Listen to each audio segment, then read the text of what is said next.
you know, where this ship goes up and down on the currents of the ocean, but you're able to roll with it, or being on one foot and you're able to maintain balance.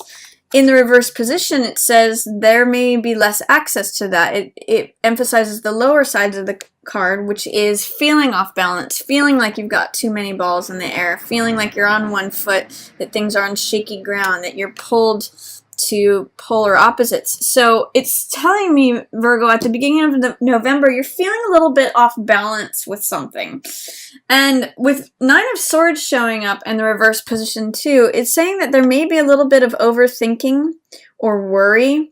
This card, Nine of Swords, can be about anxiety, you know, keep staying up at night, insomnia. Just swords represent the mental element. They represent thoughts. And this card is often too many thoughts, too much thinking that causes this tension, this anxiety. You may not be realizing, because it's in the reverse position, that something is really causing you this stress, this mental stress, this anxiety or tension. I'm also seeing Devil here, which often can represent believing in things that aren't real. So, and it's a card where we turn our will over to something that seduces us or something that we're addicted to, things that ensnare us and that we turn our will over to, and it catches us. Like, it catches us out of our own surrender to the thing that is not real, surrender to the lies or the things, the scripts or the tapes that we're believing that diminish us and disempower us. So when I see Devil come up, it can, on the high side, it can mean passion, it can mean feeling totally consumed with something, but surrounded by this Two of Coins feeling off balance and this Nine of Swords overthinking, tension, worry, anxiety, the sense that I'm getting is that you may be giving into some of your passions, some of your addictions, some of the things that seduce you and then keep you confined. In the Rider-Waite, one thing that I always point out, which is another deck that is sort of like the standard, is that there's a male and a female person that have chains around their necks in this card. And what I always point out is that the chains are loose enough that they can take off those chains and walk away at any moment. It is their willingness, their belief, their false belief, which is another theme of this card, that they are enchained and enslaved, that prevents them from walking away, prevents them from seeing the light behind this character that is actually true. So what are you, when this card shows up, I ask, what are you believing that's not true? How are you surrendering yourself to something that's seductive to you or addictive to you? How are you giving your own power away and not acknowledging it? Because it's really throwing you off balance and making you overthink things, over-worry things, Virgo. I mean, you guys tend to kind of have an overactive mind as it is. You're ruled by Mercury. It is a mental, even though you're a grounded card, your mind can sometimes have a mind of its own. And you are able to, one of your strengths, Virgo, is able to see the fine details on something, have very critical, analytical thinking. But when you go into Nine of Swords overdrive, it's kind of like, there's too many swords flying through the air. You need to rein it in. Having a couple thoughts about things, thinking things over is one thing, but making mountains out of molehills, it's just giving you this mental anxiety. I'm almost getting like, it's kind of like this electric shock, too much air energy, too much thought, too much, it can give you insomnia or keep you up at night. So what I'd like you to do, or what I'd encourage you and invite you to do, is confront this character head on. What are you giving your power away to? What is seductive to you or addictive? Or what is a false belief that you keep giving into?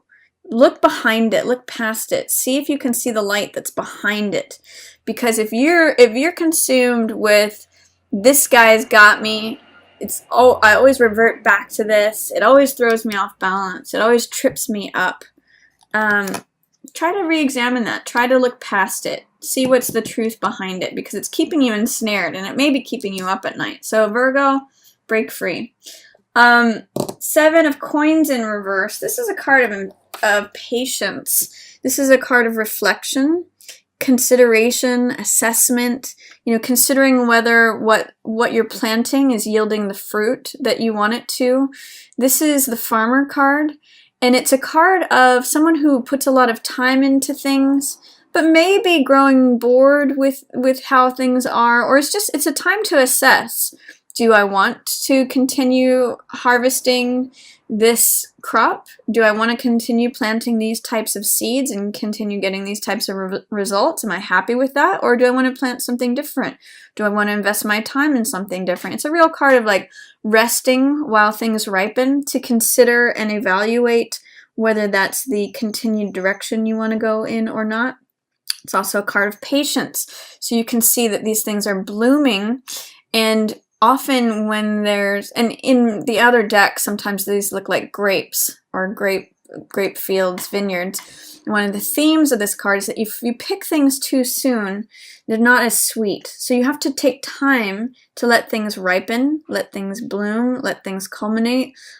So in the reverse position, what it tells me is that you may be having a difficult time allowing things to come to their sweetness. You may want things right now, or you may have a hard time reflecting and assessing, taking time to contemplate. You may want the results right now, and you may want to like harvest things that are not sweet yet. You have to let time take its course, its natural course, and allow this richness, this sweetness to develop. So it's also telling me, Virgo, you may need to be patient, both with yourself and with the results around you. This is kind of like, I want everything right now. I keep getting tripped up. This is a real set of mind feeling off balance. There's a lot of jittery energy here and giving oneself over. You might want to reassess. Is that the lifestyle that you want? Are you planting seeds that you're reaping the fruit from that you enjoy? Or do you want to reconsider? Do you want, this is like a crossroads card. Do I want to go this way or do I want to go that way? This is also a very spiritual card. Sevens represent the spiritual element. So you might be considering your spiritual values. Do I want to keep going in this direction or not? Try not to be impatient when this card shows up, Virgo. In the middle of the month, I see beautiful things happening for you if you can allow them in. You have Star and Sun, two of the luminaries in the sky. Excuse my dog there. So Sun, both of these cards are very positive cards. Even in the reverse position, them showing up, it's hard to make these be negative cards. And not that we would even want to, but even in the reverse position, they're still very strong. So the Sun represents vitality. It represents our radiance, our natural radiance. So does Star. Star represents accepting ourselves just as we are. You can see in this card she's naked. She doesn't have any clothes. She doesn't have any status. It's not about reputation. It's about her own intrinsic being, her own worth, and her own place in the world.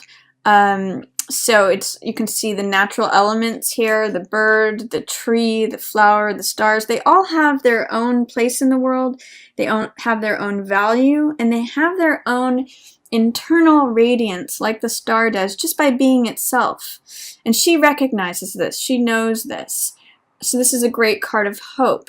And it's a card of renewal as well. She's got 1 foot in the water, 1 foot on earth. This represents being balanced both emotionally and being grounded. This is acknowledging your own place in the world. So Virgo, with this card in the reverse position, is there a way that you have resistance, doubt, or fear to acknowledging your own self-worth, acknowledging hope, acknowledging your own place in the world?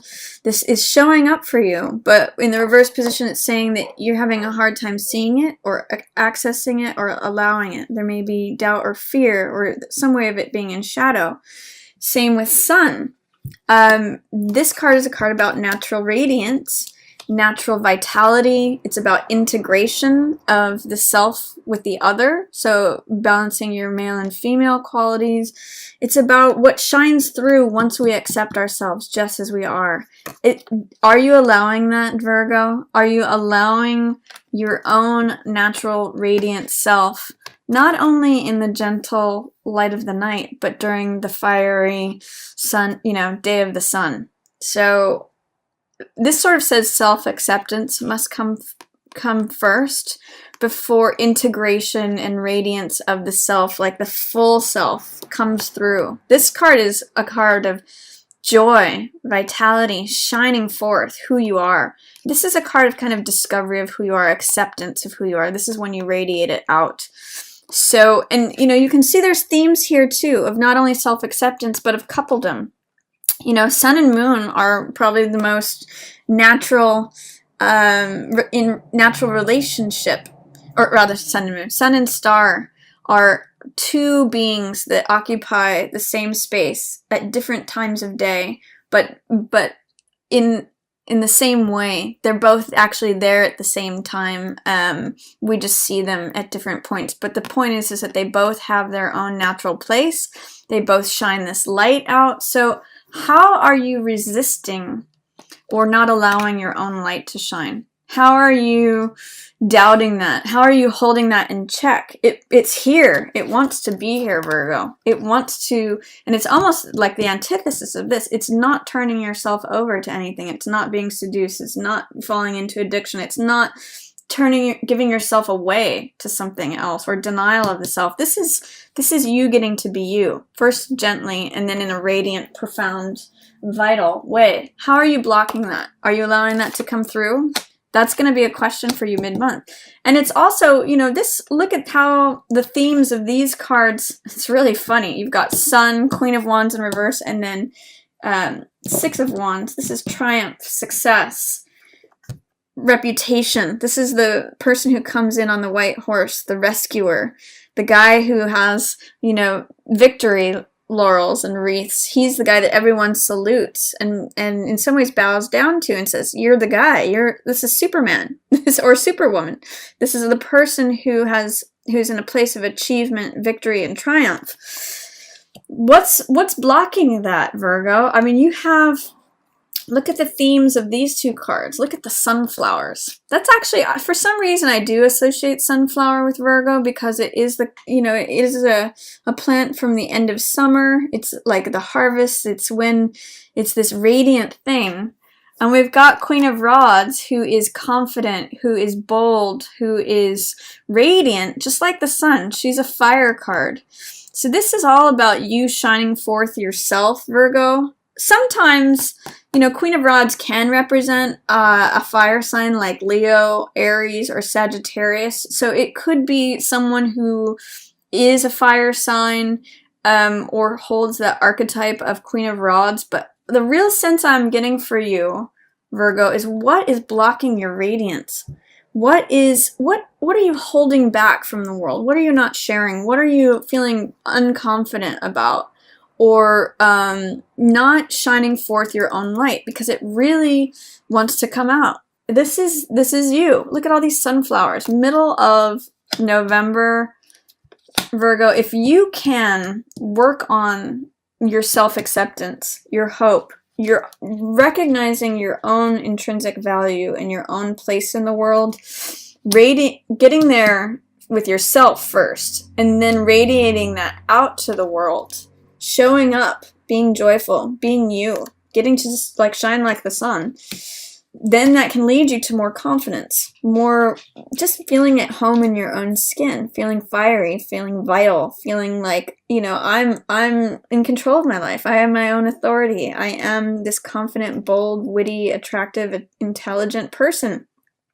I mean, it leads to this victory, status, reputation, the person who saves the day, the person who wins, the person who everyone recognizes as the person, the man or the woman. So, interesting timeline here for you in the middle of the month, Virgo. Self-acceptance, radiance of the self, confidence, boldness, acknowledgement of the self-sovereignty, and then everyone else recognizes it too. It has to start with you though, Virgo. Go into this hope and this insight of the star. In fact, go out at night and look up at the stars if that's what it will take for you to connect with your own self. Aside from any reputation, aside from any any need for anything, you know, acknowledgement from the outer world. This is you acknowledging yourself internally. It's really funny, actually, too, that in some ways these two are opposites, but yet one leads to the other. This one doesn't care what the outer world thinks. This is about internal value. It takes the recognition of the internal value to get to the external recognition. You know, this is the guy who's wearing all the garb of the military, of the person who's got, you know, the plumed helmet, the victor, the white horse, you know, this is up on display. This one is, you know, out in the center of the square. This one, it's very quiet. It's very solitary. It's very just self-focused. So they're almost opposites, but one leads to the other. So start here, Virgo. You need to have that insight, your own recognition of your intrinsic worth, your intrinsic value, your own place in the universe. So that'll be an interesting theme for you mid-November, Virgo. So work on that. See if you can allow your own radiance to shine through. That's what I'm really getting for you. Then towards the end of the month, if you may be feeling, there is some heartbreak here. There is some disappointment. There is some way, there is Three of Swords is, this card depicts heartbreak, betrayal, disappointment, sadness. There's something that's heavy on your heart, and it's throwing you off balance, Virgo. This is Temperance, which represents calmness, serenity, taking the middle path, compromising, moderation, peace. With this in the reverse position, there is a way in which your peace is being knocked off balance. It's echoing this card. You know, in both of these cards, we see an element of trying to balance these two forces. In this case, it's a real, you can see the dynamic where it's pulled between the two. They're tied together, but they're opposite. In this one, there's a graduation of that where it's combining of the two elements, pouring back and forth, so they become a new element. It's a synthesis card. It's a creation of new things through balancing of opposites. However, you know, what's interesting is that the similarity with this card, this column here is interesting because the similarity here is that Star balances herself through the emotional and the physical world. So does Temperance. Temperance is like the next octave of Star in some ways, where there's this balance emotionally and physically. It's balance between the heart element and being grounded. But this is not in the upright position for you, Virgo. It's showing up. This is who you are under the surface, but it's kind of getting swept up with this heartbreak, with this betrayal, sadness. You know, this could even just be like missing someone. This could be separation from your lover or partner. Two of Cups in reverse means that the relationship, the exchange of hearts, is in ways not getting to express itself fully. So this could be separation from the loved one, especially someone that you feel like a child with, someone that you feel like naive and innocent. Six of Cups is, both of these cards are beautiful cards for a relationship. They're both exchange of hearts. These are the mature adults exchanging hearts, and these are the children exchanging hearts. And this is, Cups represent love, emotion. They represent the water element. So it really is like you're exchanging hearts on not only a childlike level, but on a mature level as well. However, in the reverse position, I'm getting that you don't have access to that. Your heart is breaking because there's separation, or there's non-allowance of that to happen. It's throwing you off balance. This is the two cups that are depicted here, the two hearts that are being poured back and forth. But in between all of this, there's this Three of Swords energy. This is like heartbreak, disappointment, betrayal. This is like the dark clouds. So in some ways, Virgo, there is this sadness that's affecting your heart life. I can't say how it shows up for you, but I'm just getting the sense that you're missing this person. Whether it's a breakup, whether it's separation, whether it's that you're wanting to be in a relationship and you're not, there's something that's throwing you off balance. at the end of the month regarding your heart. And try to process it openly, or acknowledge it, because it's through, when these dark clouds show up, there's always this bright day afterwards. It's like when it rains, you know how crisp and clear it gets afterwards? You have to kind of go through it. You have to allow those tears to come, because that's what cleanses things. That is what allows that next new bright day to come. So be honest with yourself, acknowledge what's going on. You have some interesting cards here of twos, but in reverse. So acknowledge the reality of what's going on with that. I can't speak to what it's going to be for all Virgos. It may be different for each one of you, but that's what's going on. So that's my reading for you for November, Virgo.